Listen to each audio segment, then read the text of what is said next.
Masuklah ke dalam jiwanya. Teriakan Xian yang menusuk telinga menghantam dunia yang cerah ini. Ruang itu terdengar seperti retak. Sepertinya dinding antara bumi dan surga meledak dan menciptakan retakan. Memegang rantai yang terbuat dari Skyfall Star River, tubuh Xian yang ganas dan raksasa itu seperti binatang buas dalam bentuk manusia. Seluruh tubuhnya ditutupi oleh baju besi bersisik yang kaku dan matanya berwarna merah. Lautan yang telah menyelimuti beberapa bintang di sini tidak dapat menyembunyikan auranya yang brutal dan haus darah. Kolom darah merah terang melesat keluar dari kepalanya dan memecah lautan. Sekelompok prajurit di langit pertama alam leluhur wilayah termasuk Neptunus, Keit, Xiaolai, dan Jiani bersembunyi di dekat asteroid yang rusak di dekat lautan yang sangat besar itu. Mereka takut Yuan dapat menemukan mereka jika air menyentuh mereka. Tiba-tiba, kolom darah melesat ke langit dan mengirimkan aura penghancur kata kemana-mana. Semua prajurit di wilayah itu tercengang. Labit berubah warna dan berteriak, laut jiwa darah dari kekuatan kematian Upanishad. Ada apa? Suara Jiani dingin. Laut jiwa darah dapat menaklukkan jiwa. Laut ini mengumpulkan energi negatif dan membuat jiwa makhluk-makhluk itu tenggelam dalam hasrat yang haus darah dan gila. Kolom darah itu adalah laut jiwa darah yang murni dan kental. Benar-benar ekstrim. Pikiran orang normal akan terdistorsi dan tenggelam dalam mimpi buruk pembunuhan yang tak berujung sampai mereka tidak memiliki sedikit pun energi yang tersisa di dalam diri mereka. Labit mengetahui kemampuan supernatural yang hebat dari kekuatan kematian Upanishad. Dia menambahkan dengan suara berat, juga, saat kamu sadar adalah saat kamu mati. Energi negatif dari laut jiwa darah telah memasuki altar jiwamu dan memutus vitalitasmu pada saat itu. Jiwamu akan binasa seperti itu. Petik 2. Apakah itu Xian? Jiani tampak tertarik, matanya cerah. Aku mendengar dari Judy bahwa dia adalah wajah baru yang menonjol di domain laut ketiadaan baru-baru ini. Dia berasal dari suatu wilayah di luar. Apakah dia benar-benar ganas? Karena dia terlambat, dia tidak melihat Xian bertarung dan membunuh Ferel. Dia tidak melihat kebrutalannya. Dengan demikian, pemahamannya tentang Xian terbatas pada deskripsi Judy. Namun, dia berpikir bahwa Judy telah membesar-besarkan intimidasi Xian. Dia tidak berpikir bahwa nama seorang anak dapat menyebar dalam satu malam dengan menekan seorang ahli terkenal dari domain laut ketiadaan. Setelah itu, Jiani mendapati Neptune, Keit, dan Labit menggelapkan wajah mereka. Dia lebih penasaran. Kamu akan melihat betapa beraninya dia. Labit mendesah pahit tetapi tidak menjelaskan apapun. Jiani tersenyum, wajahnya yang cantik terkejut. Oh, aku ingin melihat bagaimana seorang anak membuatmu tiga sakit kepala. Dia tampak menarik. Aku harap dia tidak akan mengecewakanku. Kulitnya yang terbuka memiliki begitu banyak pola misterius, yang bisa berubah secara ajaib sesuai suasana hatinya. Masuk, jauh di dalam lautan luas tempat lingkaran cahaya terang bersinar, Xian menggunakan bintang-bintang untuk menenun rantai untuk mengikat kepala utama Hui. Matanya merah saat dia meraung. Mata merahnya tampak begitu menakutkan saat suasana hati negatif muncul di seluruh tubuhnya dan terkumpul di matanya. Dia menatap mata hijau Hui yang menyeramkan. Energi negatif tak berujung yang tidak bisa dilihat oleh mata telanjang mengalir ke arah Hui. Dia menggunakan metode uniknya untuk menekan jiwa Hui dan membantu Yuan melawan Hui. Dia mengerti lebih dari siapapun bahwa hanya ketika Xiao menggantikan kesadaran jiwa Hui untuk mengambil tubuh dan kekuatannya, Xiao memiliki kesempatan untuk bertahan hidup. Jika tidak, dimanapun Xiao bersembunyi, bahkan jika dia berada di wilayah yang sangat terpencil, Hui masih bisa menangkapnya atau menghapus jiwanya dalam 1 detik. Bahkan jika dia membunuh Hui, dia tidak dapat mengubah hasil itu karena Xiao adalah bagian dari Hui. Jika Hui mati, Xiao akan binasa. Laut kehidupannya akan lenyap sama sekali. Itu tidak berbeda dari Desolate dan makhluk lain di wilayah Desolate. Jika Desolate mati total, semua makhluk di wilayah Desolate termasuk Xia Xinyan, Kaisar Yang Tian, Audrey, Ming Hao, dan Xuan He akan mati total. Kehidupan mereka diberikan oleh Desolate dengan jejak jiwa Desolate. Jika Desolate mati, tidak ada dari mereka yang bisa lolos dari kematian mendadak. Satu-satunya cara adalah membalas dendam pada Desolate dan menggunakan jiwa pendampingnya untuk memurnikan Desolate. Xian harus menggantikan Desolate untuk melepaskan konsekuensi mematikan ini. Dia benar, ini satu-satunya kesempatanmu. Jika kau melewatkannya, kau tidak akan pernah punya kesempatan lagi untuk mencoba. Melihat Xiao yang linglung saat melihat tubuh awal mutlak Xian, leluhur naga kadal mengingatkannya karena dia belum pergi. Dia menatap Xiao dan berkata, baik Yuan dan Xian menghabiskan banyak energi karenamu. Mereka menghadapi bahaya yang fatal. Semakin kau ragu, semakin banyak bahaya yang harus dihadapi Xian. Dia berhasil. Jika aku ragu, Xian akan menghadapi lebih banyak bahaya. Xiao berubah warna. Dia menjadi sangat gelisah. Leluhur naga kadal tergerak. Dia langsung berkata, ya, itu benar. Keraguanmu akan membuat Xian kehilangan banyak energi. Dia tahu bahwa Xian dapat mempertaruhkan nyawanya untuknya dan dia akan melakukan hal yang sama untuknya. Dia akhirnya mengatasi rasa takutnya yang mengakar terhadap Hui. Aku mengerti. Mata Xiao menjadi tegas. Dia duduk bersila di singgasana dan memejamkan mata. Jiwanya dan Hui memiliki hubungan ajaib, dia dapat menggunakannya untuk memasuki kepala Hui tanpa meninggalkan tubuhnya sendiri. Merasa energi jiwanya mereda, leluhur naga kadal tahu bahwa dia telah mengambil tindakan. Dia telah memasuki kepala Hui. Untuk Xian, dia mengabaikan rasa takut dalam jiwanya dan tenggelam dalam mimpi buruk tanpa akhir itu untuk terlibat dalam pertarungan paling berbahaya melawan jiwa Hui. Dia mulai bertindak, teriak leluhur naga kadal. Xian dalam tubuh raksasanya bergetar hebat saat mendengar teriakan leluhur naga kadal. Bintang-bintang seukuran kepalan tangan muncul dari tubuhnya. Puluhan ribu bintang itu diciptakan oleh kekuatan dewa di titik-titik akupunturnya. Bintang-bintang itu memancarkan aura yang dapat memurnikan jiwa dan tubuh. Mereka akhirnya menerangi langit yang gelap ini. Ledakan, ledakan, ledakan. Puluhan ribu bintang terang bermekaran di rantai bintang. Cahaya bintang jatuh seperti air terjun dan mengenai kepala utama Hui. Rantai bintang itu seperti belenggu yang mengikat kepala utama Hui. Pada saat yang sama, kolom darah di kepala Xian menyusut, berkumpul dengan lingkaran cahaya merah di matanya dan melesat ke arah mata Hui. Pertunangannya telah mengurangi tekanan Yuan. Sebelumnya, dia bahkan tidak bisa menciptakan bentuk manusia. Ketika Xian menggunakan tubuh awal mutlaknya untuk mempertaruhkan nyawanya dengan Hui, Yuan Zhu muncul kembali di kepala Yuan. Yuan Zhu tersenyum gembira dan berteriak pada Xian. Gunakan menara simbol kekuatan Upanishad untuk menaklukkannya. Letakkan di kepala utama Hui. Saat kau menggunakan energi menara simbol kekuatan Upanishad, kau dapat mengikat jiwanya. Wanitamu dapat dengan mudah memurnikannya. Percayalah padaku. Gunakan menara simbol kekuatan Upanishadmu untuk menaklukkannya sekarang. Saat Xian menggunakan rantai bintang untuk mengurung kepala Hui, dia tidak ragu untuk melepaskan menara simbol kekuatan Upanishad saat mendengar Yuan Zhu. Begitu menara simbol kekuatan Upanishad dilepaskan, menara itu menjadi menara ratusan tingkat yang tangguh yang melayang di atas kepala ular itu.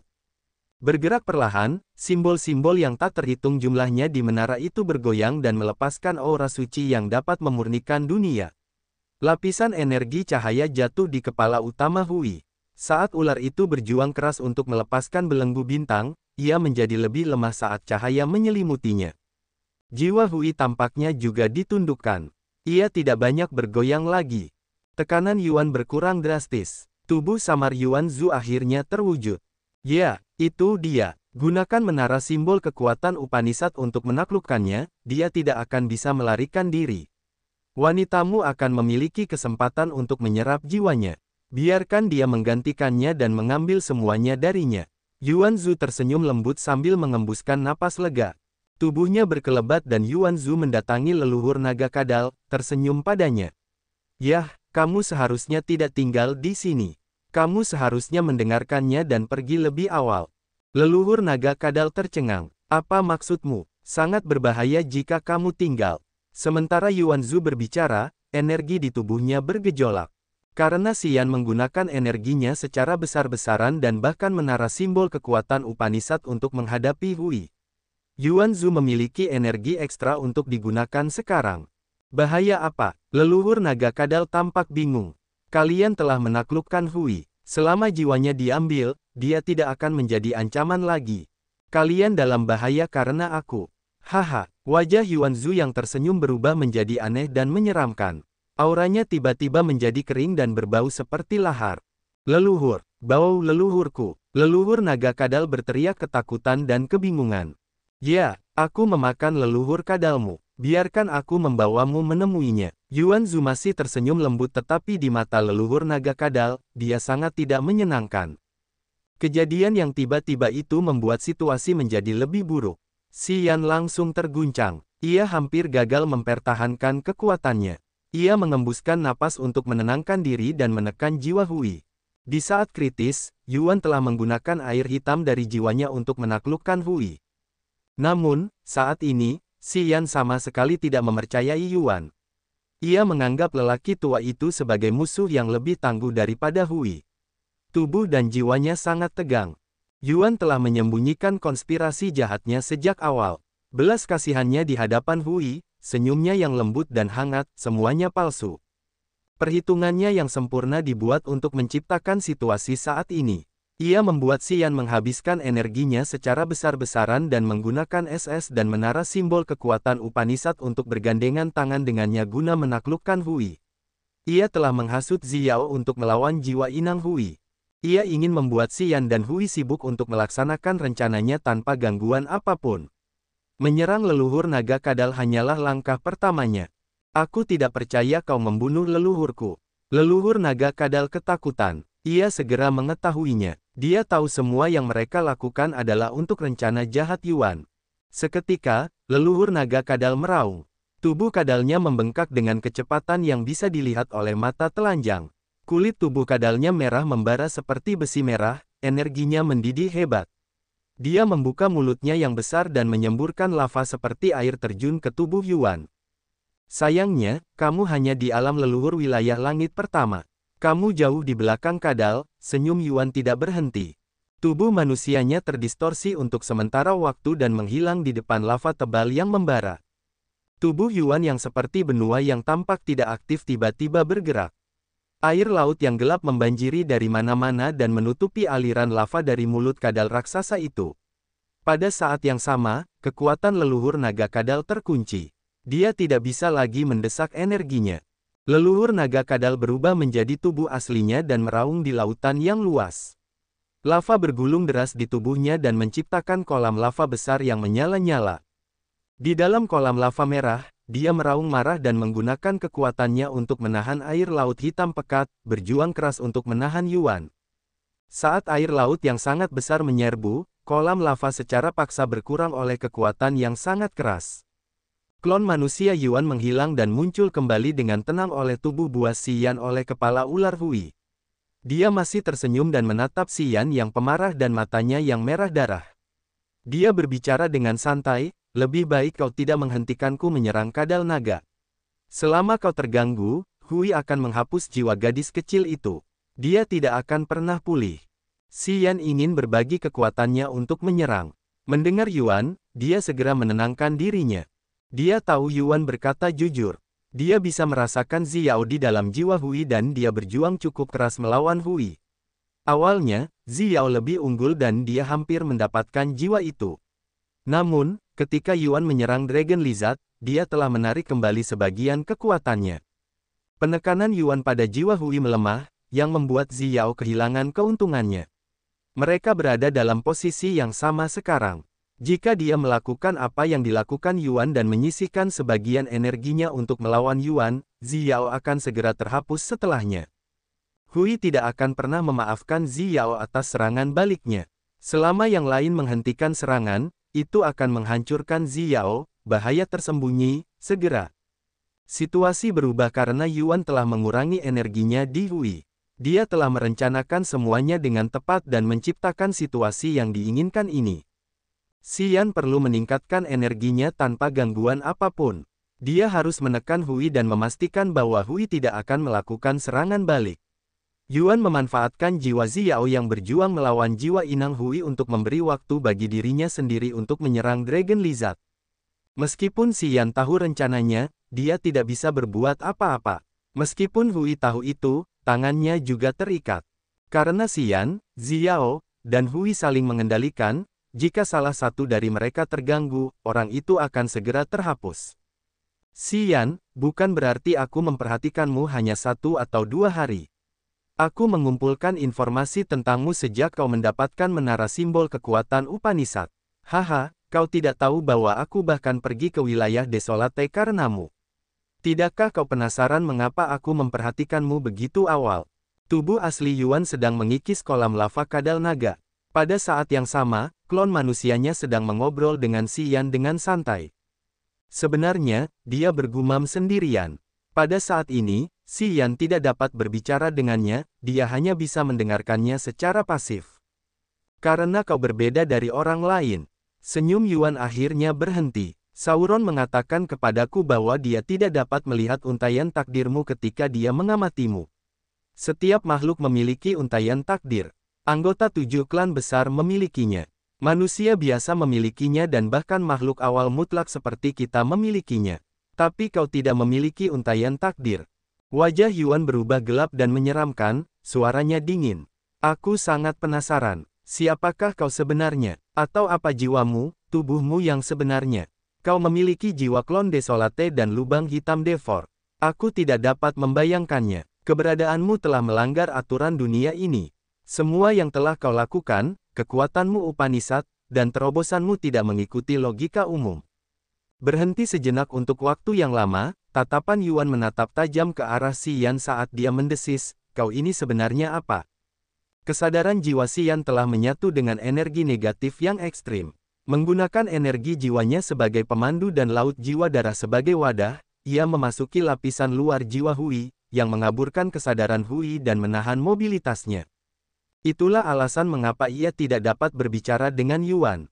Namun, ia dapat mendengar semua hal yang Yuan curigai. Tidak ada rangkaian takdir, terus-menerus melanggar aturan alam. Sepertinya keberadaannya tidak mengikuti aturan apapun di dunia ini. Itulah definisi Xian di kepala Yuan. Ia samar-samar menebak bahwa semua ini karena jiwa khusus Xian. Ia datang dari alam semesta lain. Karena jiwanya tidak lahir di dunia ini, ia tidak terikat pada aturan apapun dan ia tidak menemui batasan apapun dalam mengembangkan dirinya. Tentu saja, itu hanya anggapan Sauron. Ia tidak tahu apakah itu benar dan ia tidak memiliki cara apapun untuk membuktikannya kepada Yuan. Mata Yuan dingin dan gelap. Dia mengamati Xian sebentar lalu berkata, aku akan tahu alasannya. Sebentar lagi. Kemudian, dia berhenti memikirkan Xian dan mengumpulkan energi untuk menyerang kolam lava yang diciptakan oleh kekuatan kadal naga. Dia menggunakan air laut hitam untuk menyerang titik lemah pertahanan kadal naga. GRRROOAARRR. Raungan marah yang mengguncang langit datang dari Xian. Kekosongan di atas kepalanya hancur berkeping-keping. Sejak retakan di langit muncul, lautan hitam Yuan menghilang. Permukaan laut di kehampaan menurun. Itu adalah serangan balik Xian. Tidak ada gunanya, apalagi kamu tidak dapat menggunakan semua kekuatanmu sekarang. Bahkan jika kamu dalam kondisi terbaikmu, kamu akan kalah karena melawanku. Suara mengejek Yuan muncul dari segala arah. Kamu pikir kamu Desolate, dewa perang dari era awal mutlak. Kecuali orang itu telah pulih sepenuhnya, kamu sendiri tidak dapat mengubah situasi saat ini. Kemudian, dia mendesak kekuatannya. Ruang yang telah dihancurkan Xian pulih secara ajaib. Air laut yang telah menurun meningkat dengan cepat sekali lagi. Namun, dia tidak tahu bahwa karena permukaan air yang menurun, menara simbol kekuatan Upanishad di atas kepala Hui telah muncul dan begitu pula kepala raksasa Xian. Neptunus dan yang lainnya yang bersembunyi jauh dari mereka tidak mempermasalahkan kepala Xian. Mereka hanya melihat menara simbol kekuatan Upanishad. Banyak dari mereka tahu bahwa menara simbol kekuatan Upanishad terkait erat dengan gerbang awal mutlak. Dan tentu saja, mereka tahu bahwa menara simbol kekuatan Upanishad dapat menghasilkan simbol asli awal mutlak. Ketika menara simbol kekuatan Upanishad muncul, mereka tidak dapat mengendalikan keserakahan mereka. Mereka segera mengambil keputusan. Mereka memutuskan untuk bergabung dalam pertempuran. Swosh, swosh, swosh. Bayangan bergerak seperti sambaran petir dan melintasi langit gelap, angkasa, dan lautan hitam. Menara simbol kekuatan Upanishad. Pada saat ini, Jiani dari suku Pola Rahasia mengangkat alisnya, wajahnya yang cantik berseri-seri dengan cahaya yang menakjubkan. Mereka melihat menara simbol kekuatan Upanishad bergoyang sedikit di laut hitam dan melepaskan kekuatan penundukan jiwa-jiwa. Di bawah menara simbol kekuatan Upanishad, karena kekuatan bintang Upanishad milik Xian, cahaya indah yang tak terhitung jumlahnya muncul, yang memberi mereka pandangan sebagian dari ular berkepala 12. Namun, tubuh Yuan berada di tempat yang lebih dalam dan mereka tidak dapat melihatnya menyerang kadal naga leluhur. Aku menginginkan menara simbol kekuatan Upanishad itu. Neptunus berteriak dan mengendarai awannya yang berisi miliaran jiwa yang brutal, menyerbu menuju menara simbol kekuatan Upanishad. Saat Yuan melahap kadal naga leluhur, dia menjadi marah ketika dia melihat beberapa leluhur wilayah berada di atas kepalanya untuk memperebutkan menara simbol kekuatan Upanishad. Dia meraung, "Enyahlah, kalian semua." Dia tahu bahwa menara simbol kekuatan Upanishad adalah kunci untuk menaklukkan jiwa Hui. Begitu menara simbol kekuatan Upanishad bermasalah, Hui dapat menyingkirkannya segera setelah itu dan menghapus jiwa Xiao. Kemudian, menara itu akan membalas dendam padanya dengan ganas. Dia harus mempertahankan situasi saat ini. Tidak seorang pun diizinkan untuk merusak situasi yang seimbang ini. Dia tidak bisa membiarkan Xian, Xiao, atau Hui melarikan diri. Jadi, dia harus mengambil tindakan sekarang. Yuan telah menghasut Xian agar membujuk Xiao untuk melawan Hui. Dia telah merencanakan dengan sangat hati-hati karena dia tahu bahwa Hui tidak lebih lemah darinya. Jiwa Xiao yang menyerang Hui sangat memengaruhi Hui. Begitu pula kekuatan menara simbol kekuatan Upanishad. Tekanan Xian hanya dapat membantu menundukkan Hui. Di antara Hui, Xiao, dan Xian, Hui adalah ancaman terbesar bagi Yuan. Yuan telah merencanakan banyak hal untuk menundukkan Hui. Begitulah cara dia dapat mencapai apa yang diinginkannya. Tim Neptunus datang untuk merampok menara simbol kekuatan Upanishad. Mereka akan membantu Hui melarikan diri, yang akan merusak seluruh rencananya. Tentu saja, dia tidak bisa membiarkan mereka pergi sejauh mungkin. Tubuh asli Yuan Zhu masih menekan kadal naga leluhur. Kura-kura raksasa itu bergerak dan menarik lautan di galaksi bersamanya, menggunakan air hitam untuk menutupi kolam lava yang membara. Kadal naga harus berjuang lebih keras. Namun, pada saat ini, kekuatan Yuan Zhu terbagi karena ia harus menggunakan klon manusianya untuk menyerang Neptunus dan rekan-rekannya. Sambil menggelegar dengan marah, Yuan Zhu menunjuk Neptunus. Dipenuhi dengan air hitam pekat, lautan bergemuruh. Ombak bergulung ke langit dan menghantam Neptunus dengan deras. Awan Neptunus yang terbuat dari banyak hantu dan jiwa yang brutal tersebar ketika air menghantamnya. Puff! Neptunus memuntahkan darah, wajahnya tercengang. Ia mundur secara naluriah. Puluhan jiwa yang brutal berubah menjadi binatang seperti gajah raksasa, kera, dan beruang buas yang memukul dada mereka dengan sangat keras.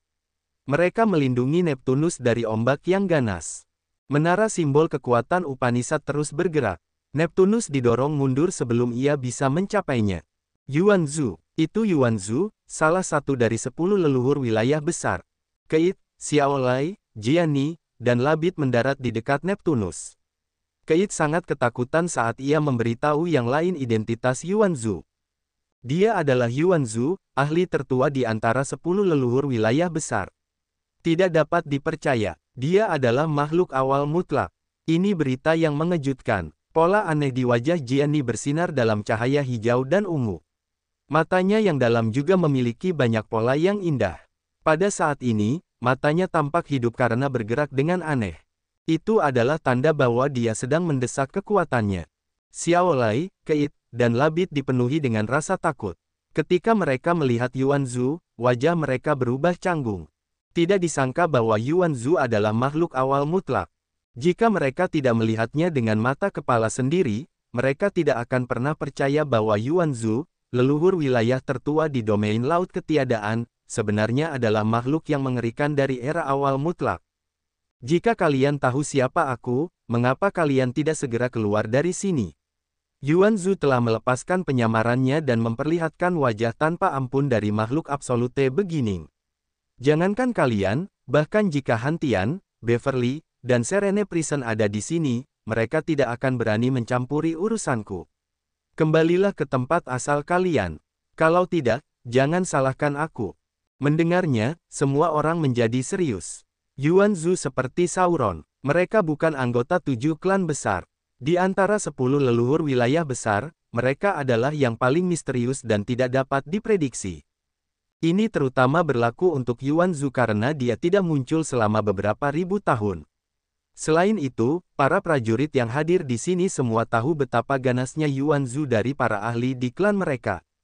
Mereka mengerti bahwa jika mereka melawannya sendirian, mereka tidak akan dapat menandinginya.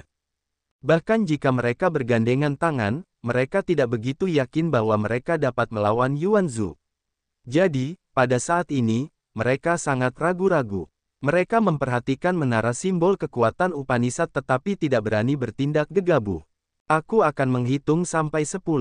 Setelah itu, aku akan membunuh siapa saja yang berani tinggal.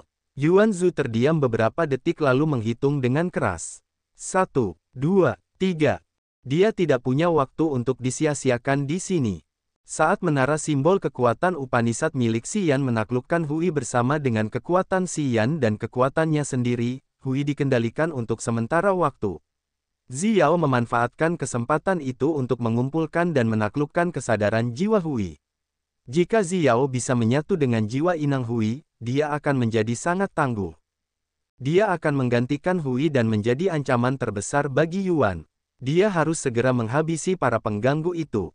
Sementara dia masih menghitung, Neptunus dan yang lainnya gelisah dan ragu-ragu. Mereka mencoba bernalar dan berhitung. Mereka mengamati menara simbol kekuatan Upanishad dan kekuatan luar biasa dari makhluk-makhluk awal mutlak. Mereka tidak ingin pergi. 10. Sementara mereka masih ragu-ragu, Yuan Zhu menghitung 10. Matanya berubah jahat. Tepat setelah itu, tubuh raksasa leluhur naga kadal tiba-tiba meraung mengguncang bumi. Gelombang suara datang dari laut, yang meledakkan air terus-menerus. Sebuah tornado naik dan mencapai langit seperti gelombang energi jiwa yang mengerikan menyerang tim Neptunus. Tubuh kura-kura raksasa Yuan meninggalkan kadal naga sendirian untuk sementara waktu dan mendekati Neptunus dan yang lainnya di air laut. Kadal naga memiliki darah esensi kadal. Setelah mencapai alam leluhur wilayah, dia lebih kuat dari kalian semua. Dengan kekuatan yang kugunakan untuk menaklukkannya, aku bisa mengalahkanmu dengan mudah. Wajah Yuan Zhu begitu dingin saat dia mendesak energinya. Arus energi melesat dari wilayahnya dan menjadi anak panah air, bilah, dan tombak, jumlahnya miliaran dan semuanya terbuat dari energi jiwa murni. Semua orang melihat setiap pikirannya berubah menjadi setetes air besar. Setiap tetes air itu mengandung energi jiwa murni, yang dapat mengubah danau menjadi lautan dan menciptakan bilah air atau air terjun. Dia dapat menyulap keadaan air apapun dan mengubahnya menjadi senjata yang sempurna dan mematikan. Tim Neptunus merasakan banyak tekanan. Kalian kunang-kunang ingin bersaing dengan bulan yang terang. Ingin mati. Yuan Zhu mencibir. Tetes air yang jernih berubah menjadi kristal kuning lembut yang kemudian menyelimuti Clark dari klan monster kuno seketika.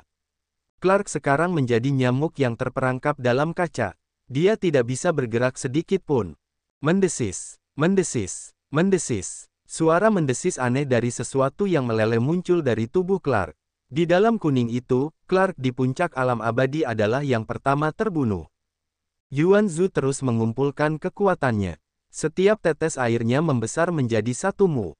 Dengan energi murni, mereka menyelimuti tim Neptunus. 3 ahli alam abadi segera mengikuti Clark. Air melelehkan mereka sampai mati. Neptune, Xiao Lai, Labit, Keit, dan Jiani disegel di dalam tetesan air bening tempat mereka diserang oleh arus deras dan tekanan air. Neptune dan yang lainnya berubah warna karena ketakutan saat mereka mendapati bahwa kekuatan dewa mereka habis dengan cepat. Xiao Lai dan Labit mematahkan tulang mereka dan tubuh mereka mencapai batasnya. Hanya di langit pertama alam leluhur wilayah dan kau berani bermimpi untuk menara simbol kekuatan Upanishad. Kau tidak tahu kompetensimu. Yuan Zhu mencibir. Seluruh klon manusianya memiliki begitu banyak butiran air. Dari matanya, aliran air melesat ke arah tetesan air itu dan mengenai Neptune dan yang lainnya. Tubuh mereka mengeluarkan suara berderak yang mencegah mereka menggunakan kekuatan Upanishad mereka. Pada saat ini, tim Neptune sangat memahami betapa berbedanya kekuatan mereka dari Yuan Zhu. Kekuatan Yuan Zhu terbagi menjadi 3 bagian, satu bagian untuk menaklukkan Hui, bagian lain mencegah leluhur naga kadal dari serangan balik, dan bagian ketiga untuk menghentikan leluhur wilayah ini dan membunuh beberapa ahli alam abadi. Semua orang merasa merinding saat melihat perbuatannya. Ketika aku ingin membantai di galaksi yang sangat luas ini, siapa yang bisa menghentikanku? Suara Yuan Zhu dingin dan tanpa ampun. Setetes air muncul di ujung jari klon manusianya. Setetes air itu memiliki miniatur Yuan, yang miliaran kali lebih kecil. Pola-pola pada cangkang kura-kura itu tiba-tiba bersinar bersama. Itu adalah wilayah ajaib di cangkang kura-kura itu. Benua di wilayah itu memiliki aura bumi dan surga yang tebal dengan gunung-gunung, sungai-sungai, laut-laut, hutan-hutan, kota-kota, miliaran makhluk, dan banyak prajurit yang kuat. Meskipun menyusut miliaran kali dan hanya ilusi, orang-orang masih tercengang karena terkejut. Tidak jauh dari mereka, sebuah dunia juga muncul di cangkang tubuh kura-kura raksasa Yuan. Itu juga ilusi, tetapi orang-orang dapat melihat begitu banyak kota dan negara dengan makhluk hidup. Dengan melihat lebih dekat, mereka bahkan dapat melihat para prajurit di kota-kota itu saling bertarung. Makhluk-makhluk itu memiliki cangkang kura-kura di punggung mereka. Mereka tampak seperti manusia dengan cangkang kura-kura. Rupanya, mereka adalah spesies yang diciptakan Yuan dengan tubuhnya sebagai model. Legenda lama mengatakan bahwa Yuan, makhluk awal mutlak, lahir dengan sebuah benua di punggungnya. Benua itu memiliki miliaran kehidupan yang hidup dan berkembang, mereka tidak tahu bahwa mereka hidup, berkultivasi, menikah, dan menjalani aspek-aspek kehidupan lainnya di cangkang kura-kura raksasa. Perlahan-lahan, mereka menjadi lebih kuat bersama Yuan. Kemudian suatu hari, Yuan terbangun dan memakan miliaran kehidupan yang hidup di benua itu di punggungnya. Begitulah cara ia memperoleh kebijaksanaan dan menjadi makhluk awal mutlak. Kemudian, ia terus menciptakan lebih banyak makhluk hidup dan membiarkan mereka hidup di cangkangnya. Rumor mengatakan bahwa Yuan memelihara makhluk-makhluk itu seolah-olah dia menanam herba dan pelet yang sangat bermanfaat baginya. Makhluk-makhluk itu hidup seperti tanaman. Satu panen bertahan selama puluhan ribu tahun. Itu seperti Yuan menanam herba atau sayuran. Begitu mereka tumbuh sepenuhnya, Yuan memakannya untuk meningkatkan kekuatan dan kecerdasannya. Begitulah cara makhluk ini menjadi lebih kuat dan lebih bijaksana. Semakin lama dia hidup, semakin banyak panen yang bisa dia panen. Dia menjadi jauh lebih kuat. Kali ini, sepertinya tonik manusia dari panennya saat ini belum matang. Namun, Yuan telah menggunakan banyak energi dan dia tidak bisa menunggu lebih lama lagi. Dia mulai menelan tonik, makhluk hidup yang diukur dalam miliaran. Swoosh! Kepala naga Yuan terangkat dan membuka mulutnya lebar-lebar ke benua itu. Air laut tiba-tiba naik dan menutupi seluruh benua yang luas tempat puluhan negara, ratusan kota, miliaran makhluk, dan ahli yang tak terhitung jumlahnya ditampung. Yuan membuka mulutnya. Air yang membanjiri benua itu menghanyutkan semua makhluk itu. Sementara mereka berteriak dengan menyedihkan dan putus asa, Yuan telah menyedot air laut dengan semua makhluk itu ke dalam mulutnya. Air laut menarik semua makhluk hidup di cangkang Yuan ke perutnya. Tidak peduli seberapa keras mereka mencoba menggeliat atau berteriak putus asa, mereka tidak dapat mengubah fakta bahwa itu adalah akhir dari dunia mereka. Tidak ada yang bisa melarikan diri. Banyak dari mereka yang benar-benar kuat di alam abadi. Setelah lebih dari 10.000 tahun, mereka perlahan-lahan berkultivasi untuk memahami kekuatan alam dan mengumpulkan energi. Saat mereka hendak menerobos ke alam leluhur wilayah, sayap mereka akhirnya patah. Kiamat akhirnya datang. Sebelum itu, mereka telah merasakan tekanan dalam jiwa mereka dan alam mereka menjadi mandek. Dalam kegelapan, seekor binatang raksasa sedang mengawasi mereka dan memegang mereka dengan cakarnya. Mereka tidak akan bisa melarikan diri. Mereka seperti Xuan He, Ming Hao, atau dewa-dewa. Mereka adalah eksistensi di alam yang tinggi. Namun, nasib mereka lebih tragis daripada para pejuang di wilayah terpencil. Tidak ada pembuat onar seperti Xian di wilayah mereka. Dengan demikian, akhir mereka telah ditakdirkan tepat sebelum mereka lahir. Yuan bertindak serupa dengan cara Desolate menghancurkan para ahli di Desolate Territory. Ia telah meningkatkan kekuatannya dari kematian semua makhluk.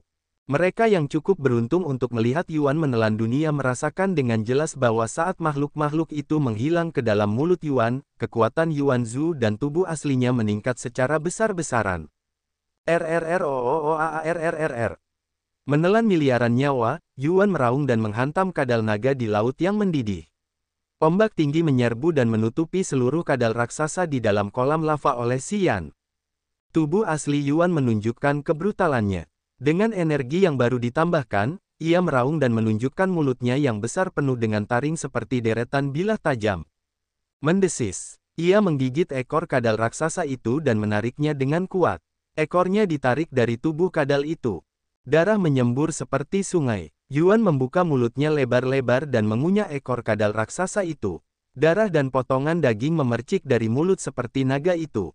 Kadal naga berguling-guling di laut dalam kesakitan dan ketakutan. Ia tidak tahan lagi. Enak sekali. Itu darah makhluk absolute beginning. Kalian ras rendahan tidak akan pernah mengetahuinya. Wujud manusia Yuan tampak tergila-gila. Kekuatan dalam tubuhnya meroket. Dia menoleh ke Labit dari klan Devoring dan berkata, "Kau akan mati lebih dulu." Gemuruh, gemuruh. Tetesan air yang menutupi Labit meledak dengan dahsyat. Di tengah perhatian orang-orang, tetesan air itu berubah menjadi merah darah saat Labit meledak dengan tragis. Setelah menelan semua makhluk yang telah dibudidayakannya di cangkangnya, tubuh asli Yuan dan kekuatan klon manusia meroket, tubuh kura-kura mulai menggigit dan menelan kadal naga leluhur sementara klon manusia menunjukkan taringnya kepada kelompok Neptunus. Kekuatan Yuan terbagi menjadi 3 bagian, tetapi masih lebih kuat dari yang lain. Keberanian dan kebrutalannya telah mengguncang seluruh langit. Xian berusaha keras untuk menundukkan jiwa dan kekuatan Hui. Dia mengencangkan rantai yang terbuat dari Skyfall Star River untuk membelenggu kepala utama Hui. Dia merasakan Xiao dan Hui berjuang sama kerasnya. Dan sekarang, perbuatan jahat Yuan telah menyalakan api di hatinya. Dia tidak bisa menarik tangannya kembali. Jika dia melepaskan pengekangannya, jiwa Xiao akan segera binasa. Hui akan bangun dan melawan Yuan dengan marah. Atau itu akan membunuhnya terlebih dahulu. Jika dia tidak melepaskan pengekangannya, dia hanya bisa mempertahankan situasi saat ini. Dia telah mencoba menarik kelompok Neptunus ke sini untuk berbagi tekanannya karena dia pikir mereka dapat mengancam Yuan. Namun, dia telah meremehkan intimidasi Yuan. Ketika Yuan menunjukkan taringnya, Xian bisa merasakan ketakutan yang mendalam karena dia belum pernah melihat kekuatan penghancur dunia seperti itu dari Hui dan Devor. Sepertinya Yuan tidak ikut berperang di era awal mutlak. Ia telah mempertahankan kekuatannya tanpa satu pun luka. Setelah banyak panen, ia telah memanen makhluk-makhluk di wilayahnya untuk meningkatkan kekuatannya secara bertahap. Setelah miliaran tahun, di era ini, Yuan telah menjadi eksistensi yang aneh namun tak terkalahkan. Xian tidak tahu siapa di dunia ini yang dapat menahan kehebatan brutal Yuan. Montesi, Hero, Dracula. Apalagi fakta bahwa mereka tidak ada di sini, bahkan jika mereka ada di sini, apakah mereka dapat menghentikan pembantaian mengerikan Yuan? Sejujurnya, Xian tidak berpikir itu mungkin. Yuan terlalu ganas dan tangguh. Banyak ide terlintas di kepalanya saat ia mencoba mencari cara untuk menang dalam situasi saat ini. Begitu ia ingin menyerah, tekanan berat datang dari rekan jiwanya, yang berada jauh di dalam dunia batinnya. Tekanan ini datang dari Desolate, makhluk awal mutlak yang diberi gelar Dewa Perang di era awal mutlak. Ia adalah eksistensi ganas yang dapat menaklukkan Hui dan Devor. Ya, Desolate. Sinar listrik menyala di kepala Xian. Tiba-tiba dia mengerti. Desolate adalah satu-satunya cara untuk keluar dari situasi yang merugikan ini. Dia mendapatkan 2 bagian jiwa Desolate. Jika dia mati, Yuan bisa mengambil semuanya. Itu akan memperkuat Yuan secara besar-besaran. Itu bukanlah sesuatu yang ingin dilihat Desolate. Sampai sekarang, dia selalu merasakan keberadaan Desolate. Selain itu, Desolate sering mengirim kesadaran jiwa melalui area bintang untuk menemukannya. Setiap kali, dia akan memutus koneksi dengan Desolate untuk bersembunyi. Dia sangat takut Desolate akan mengetahui di mana dia berada. Xian mengerti bahwa seiring kekuatan Desolate terus meningkat, dia akan datang dan menemukannya suatu hari nanti. Jadi, dalam waktu ini, dia telah mencoba yang terbaik untuk meningkatkan kekuatannya. Membunuh Ferel adalah langkah pertamanya. Semua yang telah dia lakukan adalah untuk menghadapi potensi bahaya yang disebut Desolate. Pada saat ini, Xian, orang yang selalu memberontak terhadap Desolate, secara proaktif menghubungi Desolate untuk pertama kalinya. Tiba-tiba, kolam jiwa di laut kesadarannya beriak. Dengan rekan jiwa sebagai jembatan, jiwa Xian telah menembus ruang tak berujung untuk mencapai wilayah Desolate. Gumpalan energi jiwa menembus pintu masuk wilayah Desolate dan memasuki lebih dalam ke wilayah itu. Saat kesadaran jiwa Desolate telah menutupi seluruh wilayah Desolate, dia segera mengenali gumpalan jiwa ini. Dia segera terhubung dengan Xian. Kolam jiwa di dalam laut kesadaran Xian menjadi seterang cermin yang menunjukkan planet besar di dalam wilayah Desolate. Jauh di dalam planet itu, seekor naga besar berbaring. Sisik di seluruh tubuhnya berwarna emas dan berbaring seperti pegunungan tak berujung sampai ke ujung benua. Di kepala naga itu, Ghost Hunter muncul, wajahnya serius dan dingin serta matanya kuno. Dia muncul di cermin di kolam jiwa Xian. Sungguh mengejutkan, kau telah bersembunyi untuk waktu yang lama dan hari ini, kau menghubungiku dengan sengaja. Suara Ghost Hunter dingin dan menembus banyak wilayah dan ruang tanpa akhir, bergema di laut kesadaran Xian. Aku akan singkat saja. Yuan, salah satu makhluk absolute beginning ada di sini. Xian tidak mencoba menutupi apapun dengan kata-katanya. Dia berbicara dengan cara yang sesederhana mungkin untuk menggambarkan kejadian tersebut. Kemudian, dia berkata, jika aku mati, tubuh dan jiwaku akan diambil oleh Yuan. Aku tahu makhluk absolute beginning bisa mendapatkan kekuatan satu sama lain dengan meminum darah dan memakan daging. Kau tidak ingin melihat jiwamu dilahap oleh Yuan, bukan? Yuan, si pengecut yang jahat itu. Dia harus berjalan-jalan untuk menghindari menghalangi jalanku. Dia tidak berani ikut perang itu. Aku tidak menyangka dia akan berani menyombongkan diri di era ini. Sepertinya kamu tidak punya ahli sejati di era ini. Kalau tidak, bagaimana mungkin bajingan hina itu bisa menimbulkan angin dan hujan di sini? Ghost Hunter mencibir dan dengan kasar menceritakan masa lalu Yuan yang memalukan di era awal mutlak kepada Xian. Rupanya, dia tidak begitu menghargai Yuan. Waktu telah berubah. Setelah perang besar itu, era awal mutlak berakhir. Banyak dari kalian yang tewas atau terluka. Hanya dia yang selamat. Dia mendapat darah kadal dan dia mengumpulkan energi selama miliaran tahun. Dia tak terkalahkan sekarang. Xian tergesa-gesa, kesadaran jiwanya berteriak dengan marah. Aku tidak punya banyak waktu. Jika kamu tidak ingin kehilangan jiwamu, kamu harus memberitahuku cara mengalahkannya. Semua jiwa, tubuh, dan kekuatan Upanishad milikku. Hanya aku, tidak ada orang lain yang bisa menyentuhmu. Ghost Hunter menggelegar dengan marah. Kau hanya perlu berhenti menundukkan Hui agar dia bisa bangun. Bergandengan tangan dengan Hui dan kau bisa menghajar Yuan. Kenapa kau harus mencariku? Jika aku bisa melepaskan Xiao, aku akan melakukannya lebih awal. Kenapa aku harus mencarimu? Ejek Xian. Kau punya hati wanita. Ghost Hunter mendengus. Setelah merenung sejenak, dia berkata, apa yang kau inginkan? Aku ingin mengalahkan Yuan. Gunakan kekuatanmu. Maukah kau memberiku kekuatan? Jiwaku dan jiwamu sebenarnya satu. Aku bisa meminjamkanmu kekuatanku untuk sementara waktu. Setelah itu, aku akan mengambil kembali energiku yang bukan milikmu. Lalu apa yang kau tunggu? Kenapa aku harus membantumu? Jika kau tidak membantuku, jiwamu akan dimakan oleh Yuan. Aku bisa membunuhnya dan mendapatkan kembali jiwa-jiwa milikku.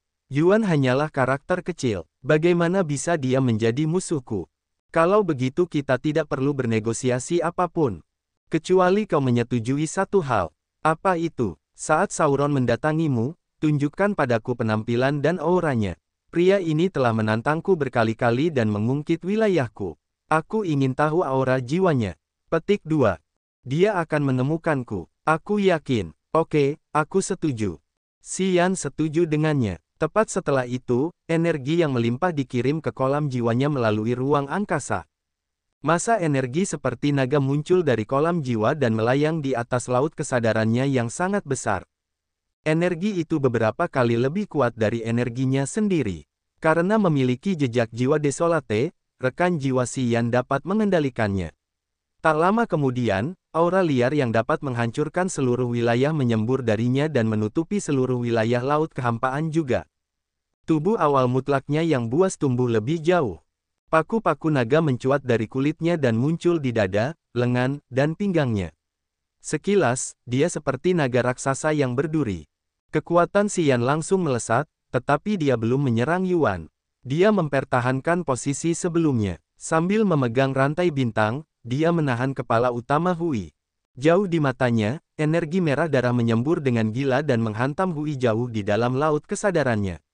Energi semacam itu telah menciptakan tekanan jiwa. Akhirnya, keseimbangan yang telah diciptakan Yuan dengan susah payah hancur. Xiao menggunakan keunggulan mutlaknya untuk menyerang balik jiwa Hui dan menggunakan jiwanya untuk menelan jiwa inang Hui. Laut kesadaran Hui telah menjadi dunia yang dipenuhi dengan pita cahaya yang menyilaukan. Lingkaran cahaya yang berkilau beriak seperti gelombang cahaya di laut di setiap sudut. Jauh di dalam lautan cahaya yang cemerlang itu ada altar jiwa 7 warna yang megah dan melayang. Itu adalah altar jiwa Hui dengan kekuatan cahaya ilahi yang menyilaukan Upanishad, sebuah wilayah, dan jiwa ular seukuran saku, yang merupakan jiwa inang Hui. Pada saat ini, ular hijau tua itu terpengaruh oleh air hitam dan lingkaran cahaya merah. Itu tampak sangat tak berdaya. Jiwa Anggun Xiao berubah menjadi seberkas cahaya ungu dan melingkari ular hijau kecil itu. Ular kecil itu berjuang keras. Tubuh ular itu perlahan menghilang dalam cahaya ungu. Sebaliknya, cahaya ungu itu tumbuh lebih besar dan lebih terang dengan kecepatan yang bisa dilihat oleh mata telanjang. Itu dipenuhi dengan energi. Ular kecil itu adalah jiwa inang Hui. Sementara Xiao menjadi bumerang, dia telah mengambil banyak gambar misterius dalam ingatannya. Aura Xiao benar-benar mirip dengan ular, tidak menjadi masalah untuk memindahkan ingatan. Itu semudah air menarik perahu. Tanda pisah tanda pisah tanda pisah tanda pisah tanda pisah tanda pisah tanda pisah tanda pisah tanda pisah tanda hubung. Tubuh Xian yang ganas dan buas mengamati dan menemukan bahwa ular yang berjuang itu tiba-tiba menjadi tenang. Dia tahu bahwa mereka telah mengatasi frasa berbahaya itu. Xiao sekarang memiliki jiwa inang Hui. Mulai sekarang, waktu Hui sudah berakhir. Xiao akan menggantikannya dan mengendalikan tubuh awal mutlak ini. Energi Yuan dibagi menjadi 3 aliran untuk mengendalikan kadal naga, Xian, Xiao, dan kelompok Neptunus. Dia telah mengendalikan situasi. Tepat pada saat ini, Yuan tiba-tiba berteriak pada kehampaan. Dia dengan gila membagi sebagian besar kesadaran jiwanya untuk menaklukkan Xiao.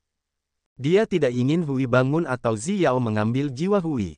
Situasi yang berubah mengancamnya. Dia harus mengambil kembali energi yang dia gunakan untuk melawan kadal naga leluhur dan Neptunus untuk membantu Hui menyerang balik Xian dan Xiao. Swosh, swosh, swosh. Dia segera mengambil kembali energi jiwanya yang dikirim ke ular-ular lainnya. Setelah pengekangannya hilang, 11 klon jiwa Hui lainnya bergegas menyerang Xiao. Klon jiwa berubah menjadi ular-ular kecil, muncul dalam jiwa Hui, dan dengan marah menyerang Xiao. Namun, setelah Xiao menyerap jiwa inang Hui, dia juga memperoleh ingatan dan kekuatan dari jiwa inang Hui. Dia bukan lagi prajurit lemah yang bisa diganggu Hui. Dia memiliki kekuatan Hui. Xiao tiba-tiba berubah menjadi manusia dengan tubuh ular dari cahaya ungu.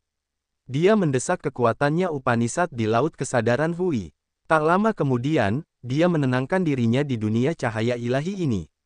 Dia bisa menarik dan mengendalikan semuanya. Seberkas cahaya yang menyilaukan melintasi dunia batin ini dan menyerang ular-ular kecil itu. Di dunia ini, dia adalah satu-satunya protagonis. Kesadaran jiwa Xian di sana juga merasakan intimidasinya. Yuan masih meraung liar. Ketika Xiao mendapatkan jiwa inang Hui, jiwanya telah mencoba masuk ke sana. Namun, dia dihentikan di luar oleh cahaya ilahi. Dia tidak dapat mengganggu laut kesadaran Xiao untuk membalikkan keadaan. Pada saat yang sama, Xian menyadari bahwa Xiao sedang melawan 11 klon di laut kesadarannya. Dia tahu bahwa dia tidak perlu membantunya lagi. Dia mendapatkan kembali kesadaran jiwa dan kekuatannya. Tubuhnya yang besar dan tangguh bergetar. Tato naga raksasa di tubuhnya tiba-tiba bergerak. Energi penghancur dunia menyebar dengan ganas darinya. Retak, retak, retak. Lautan luas yang diciptakan oleh energi Yuan meledak dan runtuh dengan cepat. Sepertinya lautan yang diciptakan oleh kekuatan air Upanishad tidak dapat menahan kekuatan seperti itu. Ketinggian air laut saat ini berada di pinggang Xian. Sekilas, dia tampak seperti sedang berdiri di tengah kolam kecil dan dangkal tempat seekor kura-kura raksasa yang tidak lebih besar darinya sedang berenang. Bintang-bintang surgawi bergerak, teriak Xian. Skyfall Star River berubah dalam kehampaan dan berubah menjadi ribuan bintang terang. Setiap bintang berputar dan menciptakan tirai cahaya yang menyilaukan. Tirai cahaya itu menciptakan ratusan formasi, segel, dan penghalang kuno yang aneh, jatuh seperti air terjun. Semuanya ditujukan ke tubuh kura-kura raksasa Yuan. Ruang terbatas. Energi ruang beriak. Kemanapun riak ruang itu pergi, kehampaan membeku. Kura-kura raksasa itu berhenti. Ledakan. Xian menggelembung seperti Demogorgon yang turun ke dunia ini sementara energi yang mengerikan terpancar darinya. Dia menginjak cangkang kura-kura raksasa. Tato naga raksasa di tubuhnya tiba-tiba hidup kembali. Naga itu membuka mulut seolah-olah sedang tersenyum dan bergerak menuju kura-kura raksasa. Desolate, kau mencampuri urusanku. Klon manusia Yuan Zhu tampak ketakutan untuk pertama kalinya. Kura-kura raksasa itu menarik diri ke dalam cangkang. Dunia di cangkang kura-kura itu ditempatkan di tempat yang dalam di wilayahnya. Semua pola pada cangkang kura-kura bersinar dan berubah menjadi hitam. THUMP. Xian terdengar seperti palu yang memukul drum perunggu. Cangkang kura-kura Yuan mengeluarkan suara ledakan yang mengguncang bumi. Tato naga raksasa itu mengenai pola pada cangkang kura-kura dan memecahkannya. Yuan menjerit kesakitan. Aku akan mempertaruhkan nyawaku bersamamu. Yuan Zhu menjerit dan kemudian mengabaikan kelompok Neptunus, memasuki tubuh aslinya. Energi tubuh kura-kura Yuan melesat sekali lagi. Energi yang tersebar semuanya bersatu. Gemuruh, gemuruh, gemuruh, retak, retak, retak. Seorang Demogorgon yang kepalanya menyentuh kehampaan dan kakinya menginjak kegelapan sedang bertarung dengan kura-kura raksasa di lautan yang bergelombang. Mereka menggunakan kekuatan Upanishad mereka untuk saling menyerang dan tubuh mereka yang besar untuk saling mencabik dan menggigit. Neptunus, Xiaolai, Jianni, dan yang lainnya dibebaskan karena Yuan telah mengambil kembali kekuatannya. Kadal naga kehilangan ekornya tetapi dia diselamatkan ketika dia hampir mati. Sama seperti Neptunus dan yang lainnya, dia dengan linglung menyaksikan dua makhluk mengerikan itu saling menjerat dan menggigit. Apakah dia benar-benar Xian? Wajah Jianni yang berpola menunjukkan rasa takutnya. Dia mengangkat kepalanya untuk melihat Xian yang jari kelingkingnya sebesar gunung. Dia dipenuhi rasa takut. Ya, itu dia. Neptune terdengar getir. Kudengar kau hampir membunuhnya di dasar laut kehancuran. Aku ingin tahu apakah rumor itu benar atau tidak. Kau bisa mengalahkannya. Xiaolai dari suku pengrajin surgawi bertanya terus terang. Dia menatap Neptune dengan skeptis dan bertanya dengan tidak sopan, kau pikir kau bisa membunuhnya sekarang? Apakah kau kehilangan akal saat berkultivasi? Neptune tampak malu tetapi dia tidak membalas. Jianni dari suku pola rahasia memiliki cahaya aneh di matanya saat dia memuji, ya, dialah yang telah merebut hati Meiji. Aku tidak tahu mengapa bunga terindah dari klan hantu jatuh cinta pada orang yang tidak dikenal. Tapi sekarang, aku mengerti. Dia tidak menyembunyikan pujiannya. Dasar pria kekar. Apalagi Meiji, kurasa selama kau seorang wanita, jantungmu akan berdebar kencang saat kau menyaksikan pertarungan ini. Kurasa kau harus segera pergi. Namun, pada saat ini, suara leluhur naga kadal muncul. Ia melayang dari lautan yang mendidih, tubuhnya berdarah dan wajahnya kelelahan. Kau terluka parah, kata Xiaolai. Aku belum akan mati, tapi jika aku tetap di sini, aku tidak yakin tentang itu. Leluhur naga kadal memasang wajah dingin saat ia melihat mayat Labit dan Clark. Baik itu Xian atau Yuan Zhu, ketika salah satu menang, ia akan membunuh kalian semua. Pihak mana yang kau pilih? Jianni tertarik. Ia bahkan tidak mengedipkan matanya ke arah Clark dan Labit. Rupanya, dia adalah tipe orang yang tidak berperasaan. Sisi, leluhur naga kadal memasang wajah aneh. Ia mengangkat kepalanya untuk melihat Xian yang sombong di kehampaan. Ia takut. Ia tahu bahwa makhluk-makhluk awal mutlak dapat saling memakan untuk meningkatkan kekuatannya. Saat ia mendapatkan darah kadal, ia bertanya-tanya apakah Xian yang telah jatuh ke dalam hasrat pembantaian berdarahnya akan kehilangan akal sehatnya dan membunuh semua makhluk di sini. Lupakan saja, aku tidak peduli padamu, aku harus keluar dari sini. Merenungkan, ia tidak berani mengambil risiko. Karena ia merasa bahwa kondisi Xian tidak tepat, ia tidak ingin tinggal. Setelah berbicara dengan Neptunus dan yang lainnya, ia menyeret tubuhnya yang berdarah pergi. Pertarungan antara Xian dan Yuan berlanjut. Raksasa dan kura-kura itu saling memukul dengan keras di lautan gelap. Gelombang kejut dari energi mereka yang meledak menghancurkan banyak bintang kehidupan di sekitarnya. Wilayah aneh ini akan runtuh karena pertarungan mereka. Xian sendiri tidak dapat melawan Yuan. Namun, setelah Desolate meminjamkan energi kepadanya, ia dapat mempertahankan pertarungan yang seimbang dengan Yuan.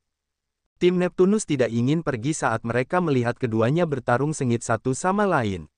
Mereka bersembunyi di kegelapan dan mengamati. Oh, ular besar itu tidak bergerak lagi, kan? Neptunus terkejut dan sesuatu terlintas di kepalanya. Ini kesempatan kita. Yang lain memeriksa dan menemukan bahwa kedua belas ular Hui berhenti bergerak. Mata mereka juga tertutup.